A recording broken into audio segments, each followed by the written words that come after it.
Varicose వ్యాధితో బాధపడుతున్నారంట. తక్కువ ఖర్చుతో ట్రీట్మెంట్ కావాలి అనుకుంటే ఎవిస్ హాస్పిటల్ని సంప్రదించండి. నమస్తే రమ్మగారు. నమస్తే జయ. రమ్మగారు, ఏదైనా మంచి చందమామ కథ చెప్తారా? పూర్వం అట సింధు దేశంలో సుందరుడని ఒక కుర్రాడు ఉండేవాడు. వాడు ఏదో చిన్న పని చేసుకునేవాడు. అమ్మ నాన్న ఉన్నారు కానీ ఏదో చాలా సామాన్యమైన కుటుంబం. వాళ్ళు ఉన్న ఊళ్ళ నుంచి ఎగువ సముద్ర తీరం వైపుకు వచ్చి అక్కడ ఏదైనా పని దొరుకుతుందని అక్కడ ఉన్నాడనమాట. ఏదో దొరికేది చిన్నది. పొద్దుటి పూట పనులు ఉండేవి. సాయంకాలం వాడు ఏం చేసేవాడు, రోజు ఆ సముద్ర తీరం, మనం బీచ్కి కొత్త వాళ్ళం అయితే భలే సరదాగా ఉంటుంది. అవును. రోజు సముద్రపు తీరంలో అలా వ్యాహ్యాళికి తిరుగుతూ ఉండేవాడు. తిరుగుతుంటే ఒకనాడు సాయంకాలము వాడు వెళ్తూ ఉంటే వాడికి ఎట్లా కనపడింది, ఈ సముద్రాలకు అలలు వచ్చి అలలతో పాటు వస్తువులన్నీ అవి ఇవి శంఖాలు చేపలు గీపలు వస్తాయి, కొట్టుకొస్తాయి, మళ్ళీ వెనక్కి వెళ్ళిపోతుంది. గవ్వలు వస్తాయి, ఎన్ని పీతలు గీతలు కూడా వస్తుంటాయి నీళ్ళలో నుంచి.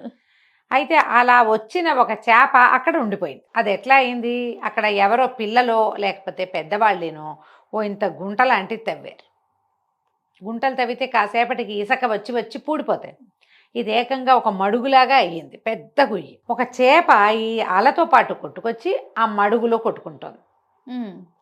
అది ఎంత ఎగిరినా మడుగులోంచి పైకి రాలేకపోతుంది. బంగారపు రంగు చేప ఎంత చక్కగా ఉందో.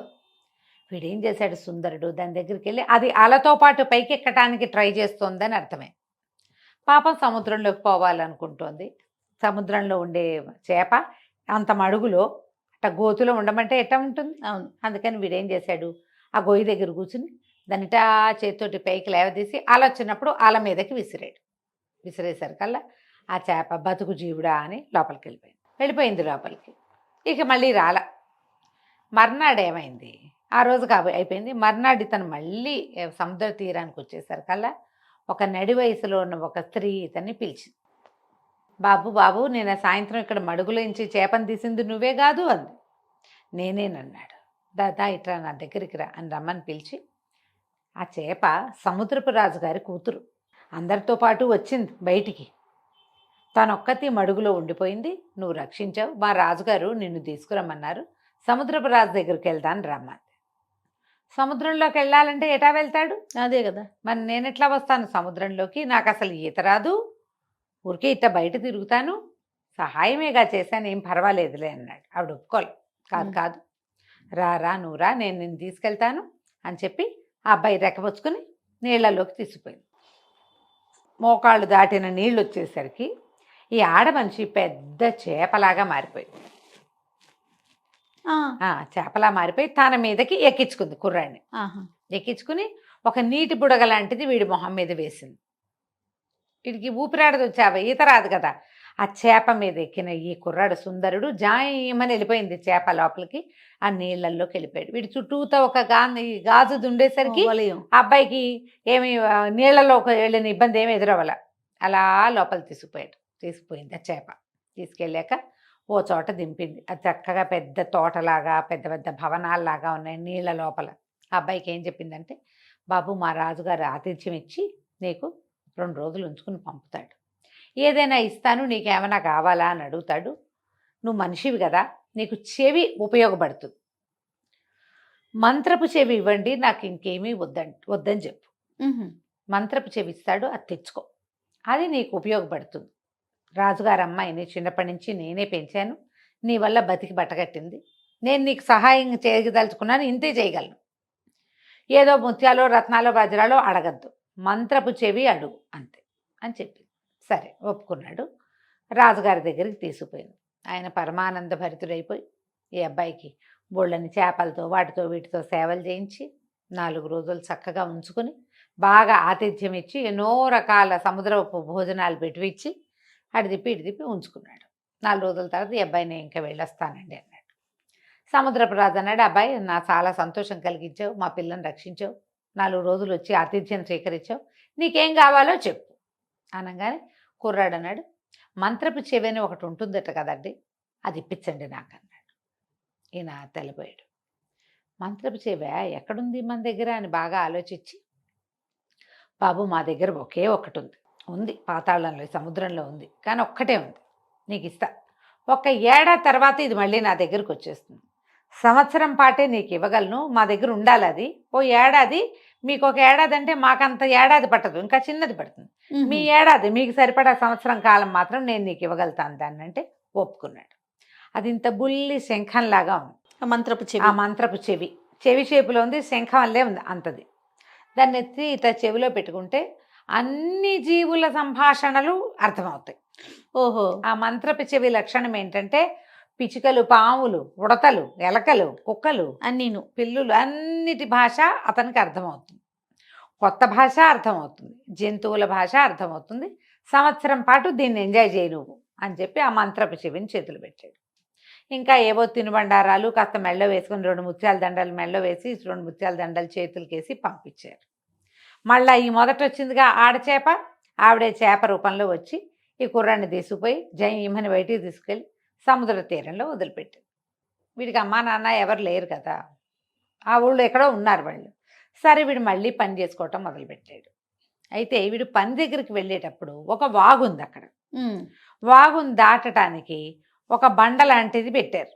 అదెంత వాగు, సుమారుగా ఒక 2 అడుగులు ఉందనుకో. మామూలుగా 2 ఒక అడుగు ఉంటే మనం ఏం చేస్తాం, దాటేస్తాం. అవును. కొంచెం చిన్నపిల్లలు, పెద్దవాళ్ళు, గర్భవతులు, ఆడవాళ్ళు దాటలేరు కదా. కొంతమంది ఏం చేస్తారు, కొంచెం కాలిపడుగు మగపిల్లలు అయితే చేయమని ఒక జంప్ ఇక్కడి నుంచి అక్కడికి జంప్ చేస్తారు. అట్లా అంత జంప్ కంటే కొంచెం పెద్దది అది. విసురు లాంగ్ జంప్ చేస్తే దాటగలరు, పొరపాటున దారి పడితే బోధలో పడతారు. అందుకని దాని మీద ఒక రాయి లాంటిది వేసింది. కొంచెం నడిచి వెళ్ళటానికి పాదాలు తడుస్తాయి. నీళ్ళల్లోకే ఉంది, ఒక బండ ఉంది.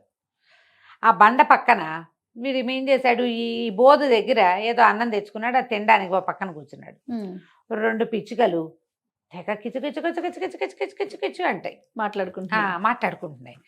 కిచకిచలాడుతుంటే ఏం మాట్లాడుకుంటున్నాయో విందామనిపించింది అబ్బాయికి. మన దగ్గర మంత్రపు చెవి ఉంది కదా, అదే కదా. వాడికి ఇట్లా రొంటిని పెట్టుకుని ఉన్నాడు. దాన్ని ఊడదీసి ఇట్లా చెవిలో పెట్టాడు. చెవిలో పెట్టుకుంటే ఆ పిచ్చుకలు ఏం మాట్లాడుతున్నాయి, ఆ బండ మీద పిచ్చి పెదవులు నడిచిపోతారు, బంగారపు బండ అని తెలియట్లేదే వీళ్ళు దుంపతేగా వీళ్ళకి. ఎన్నేళ్ళ నుంచో నడుస్తున్నారు దాని మీద నుంచి. అది బంగారపు పలక. ఆ బోధులో పడి ఉండి పైన అంతా పాచిపట్టి అది మట్టి దానిలాగా ఉంది, రాయల్లే కనపడుతుంది. ఆశ్చర్యపడిపోయి ఇది బంగారమా. ఆ చెవి తీసి జేబులో పెట్టుకున్నాడు.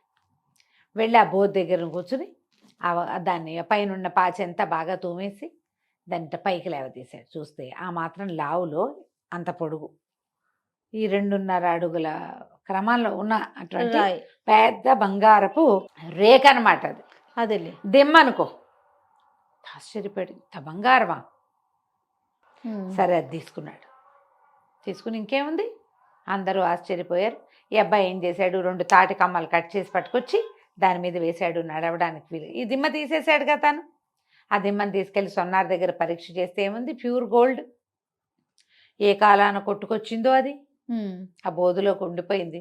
ఆ రాయిగా దాన్ని వాడేసుకుంటున్నారు. చాలా సంతోషించాడు. జీవితం హాయిగా ఉంది. మరి ఎంత సంపాదించాడు. మరి అమ్మ నాన్న వాళ్ళకి వీళ్ళకి ఏవో కొంత పంపించాడు. పక్కనున్న దేవాలయానికి ఏదో కొంత బంగారం ఇచ్చాడు. కొంత బంగారాన్ని సొమ్ము చేసుకుని కులాసాగా ఉంటున్నాడు. అయితే ఏమైంది, రాజుగారింట్లో ఏదో ఒక హడావిడి నడుస్తోంది. ఆ ఊరు రాజుగారింట్లో కూతురికి అస్సలు ఒంట్లో బాగుండ. ఆ అమ్మాయి కోసం రోజు ఎవరో ఒక వైద్యులు వస్తున్నారు. ఇతను ఒక రచ్చబండ మీద కూర్చునేవాడు. ఆ వైద్యులు రాకపోక కనపడుతూ ఉండేది.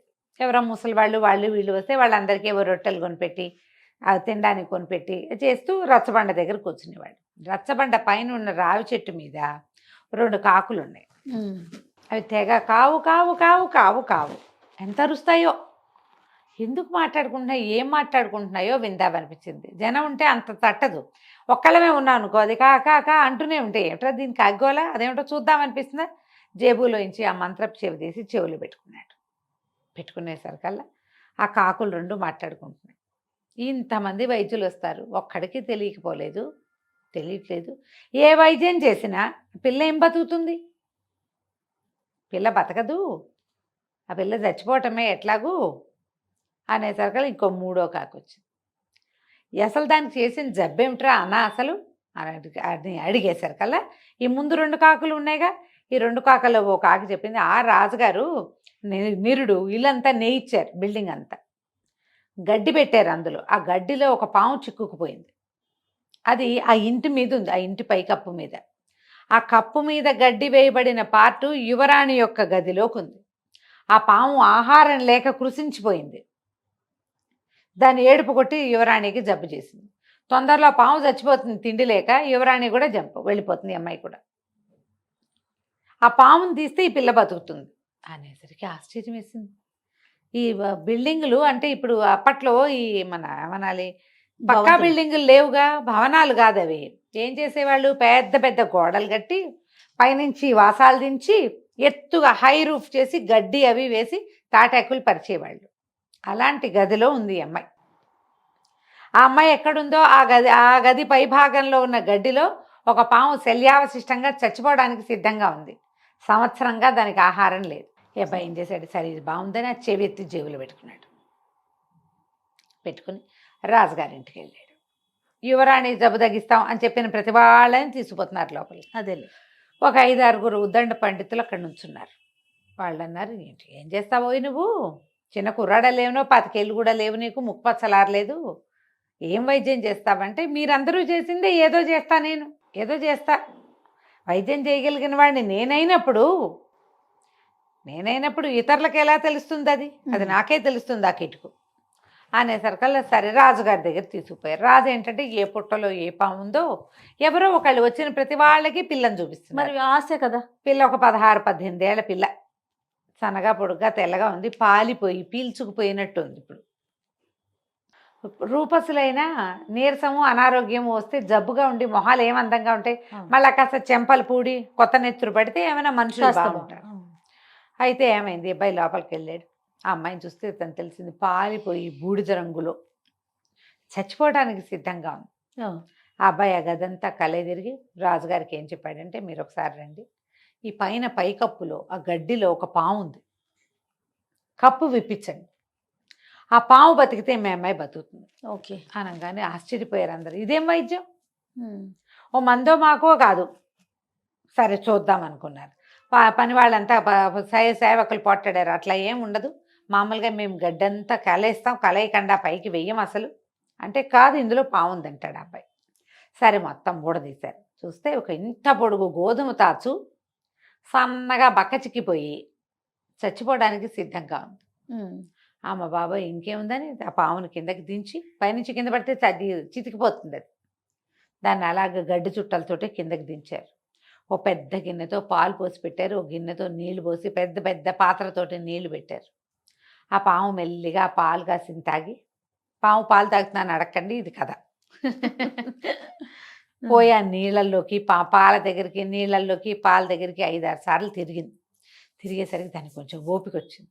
అట్లా నీటిలో తిరుగుతాయట సర్పాలు. మెల్లిగా దాన్ని వదిలేశారు. ఎప్పుడైతే ఈ పాము అటు ఇటు తిరుగుతుందో, ఈ మంచం మీద పడుకున్న రాకుమార్తె అప్పటిదాకా అసలు దిగటం అన్నది లేదు, మంచం దిగటల్లా మెల్లిగా దిగి 4 అడుగులు వేయటం మొదలుపెట్టింది. పాము ఇలా బయటికి వెళ్ళింది, పిల్ల బయటకు వచ్చింది. బయటకు వచ్చింది, నాన్న అని నీరసంగా బయటకు వచ్చింది. వచ్చేసరికి అందరూ ఆశ్చర్యపోయారు.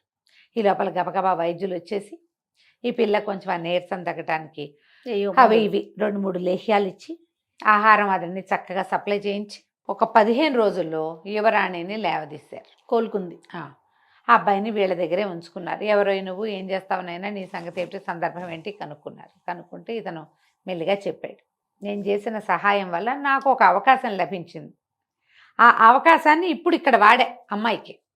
సరే ఆయన సంతోషించాడు. ఒక 4 నెలలు గడిచాక రాకుమార్తె పూర్తిగా నార్మల్ అయిపోయింది.